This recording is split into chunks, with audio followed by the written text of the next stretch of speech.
Temporary म्हणून त्याच देगाव तालुका उत्तर सोलापूर या ठिकाणी माझं काम सुरू झालं. 23 डिसेंबर 1992 साली ज्या विद्यालयात सुरुवात झाली त्याच विद्यालयात सुरुवातीच्या काळात मुख्याध्यापक म्हणून काम केलं आणि त्यानंतर असिस्टंट शिक्षक म्हणून 5/5/93 पासून माझ्या कामाच्या सेवेची सुरुवात झाली आणि तिथून वेगवेगळ्या शाखांमध्ये काम करत आज या विद्यालयात मुख्याध्यापक म्हणून मी सेवानिवृत्त होत आहे. ही सर्वच ठिकाणी काम करत असताना ज्या रयतनं आम्हाला नोकरी दिली त्या रयतसाठीच काम केलं.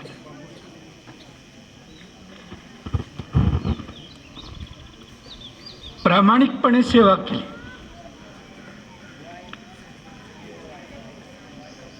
संस्थेचं जे पडेल ते काम उचललं. विद्यार्थ्यांसाठी राबलो, विद्यार्थी घडवले आणि नवीन काय निर्माण करता येतं याचा देखील शोध घेऊन त्या दृष्टीनं वाटचाल केली. आणि हे करत असताना प्रत्येक ठिकाणी अनेकांचं सहकार्य घेतलं, योगदान घेतलं आणि काम करू लागलं. हुपरीमध्ये जवळपास 8 वर्ष काम केलं. या ठिकाणी बरेचसे तिथले मेंबर उपस्थित आहेत. तरुण टीम होती आमची त्यावेळी आणि खूप जोमानं त्या ठिकाणी काम केलं. आजही ते विद्यार्थी आम्हाला विसरत नाही. म्हणजे मोठं त्या ठिकाणी सर्व सेवकांनी चांगल्या पद्धतीनं काम केलं. शाळा टिकवून ठेवण्यासाठी प्रचंड प्रमाणात धडपड त्यावेळी केलेली आहे.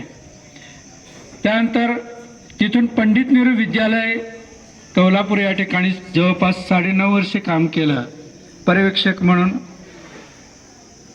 जवळपास 1400 विद्यार्थी काम करत होते आणि सर्व 26 स्टाफ होता. सर्व सेवकांशी चांगल्या पद्धतीनं कामकाज करत असताना कुठल्याही प्रकारे कुणाचंही भांडण न घेता चांगल्या पद्धतीनं कामकाज अखंडपणे काम केलेलं आहे.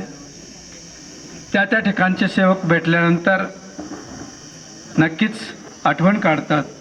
आणि या विद्यालयात 11 जून 2022 पासून मी मुख्याध्यापक म्हणून काम करतोय.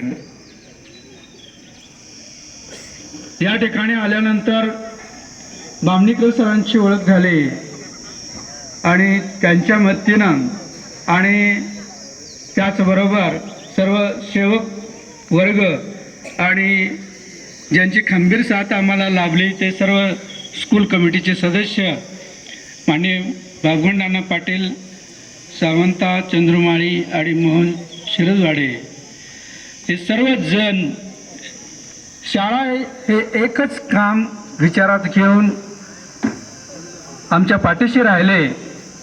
आणि म्हणून शाळेमध्ये ज्या काही सुविधा लागतात त्या सर्व सुविधा निर्माण करण्यासाठी आम्हाला धडपडण्याची प्रेरणा त्यांच्याकडून मिळाली. सर्व ग्रामस्थांची साथ मिळाली, संस्थेने मदत केली आणि यामुळंच या विद्यालयामध्ये अनेक काही सुविधा निर्माण करता आल्या. आणि हे करत असतानाच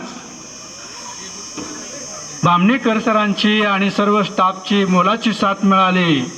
प्रत्येक पावलाला मार्गदर्शन करायचं, एकमेकाशी चर्चा करायची आणि निर्णय घ्यायचा. की मी बोलतोय त्यावेळी ते थांबायचे, ते बोलत असताना मी थांबायचं आणि दोघांचा आमच्या विचारांचा एक निश्चित मेळ होता.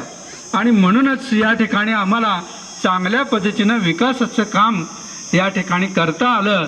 आणि याला विभागीय अधिकारी, सहाय्यक विभागीय अधिकारी, डिसोजा साहेब या सर्वांची मोलाची साथ मिळाली, मार्गदर्शन मिळालं आणि म्हणूनच आम्ही हे सगळं काम करू शकलो. आणि एक चांगला पूर्ण सुविधायुक्त विद्यालय या ठिकाणी निर्माण झालेलं आहे. आणि या ठिकाणी या कार्यक्रमाच्या निमित्तानं या विद्यालयाच्या सर्व स्कूल कमिटी आणि सर्वांनी या ठिकाणी आमचा आणि बामणीकर सर सुतारमावशी या सर्वांचा यथोचित सन्मान केला. आणि त्याचबरोबर या दोन्ही सेवकांच्या बाबतीत नक्कीच मुलाची साथ लाभलेली आहे. स्वच्छता म्हणलं की आम्ही सारखं त्यांना बोलणार, पण त्या थोडा वेळ रागवून जाणार, परंतु आपलं काम सोडणार नाहीत. पुढं जे पडेल ते काम उचलून व्यवस्थित आणि प्रामाणिकपणे काम केलं. आणि महिला स्वच्छतागृह जे मुलींचं आहे तेही देखील अतिशय चांगल्या पद्धतीनं स्वच्छ केलं. वर्ग खोल्या असतील किंवा येणाऱ्या व्यक्तींशी व्यवस्थित बोलणं, हे सगळं काम त्यांनी केलं. आणि सर्व संकट काळामध्ये बामणीकर सरांची आम्हाला मुलाची मदत झाली. अगदी आजारी पडल्यानंतर दवाखान्यात नेईपर्यंत देखील ते आमच्यासोबत होते.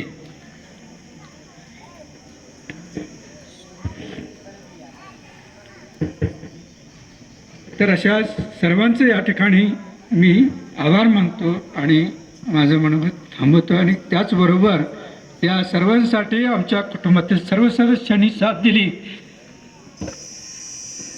आणि म्हणूनच मी हे काम करू शकलो. आणि माझं मनोगत थांबवतो. जय हिंद, जय कर्नाटक.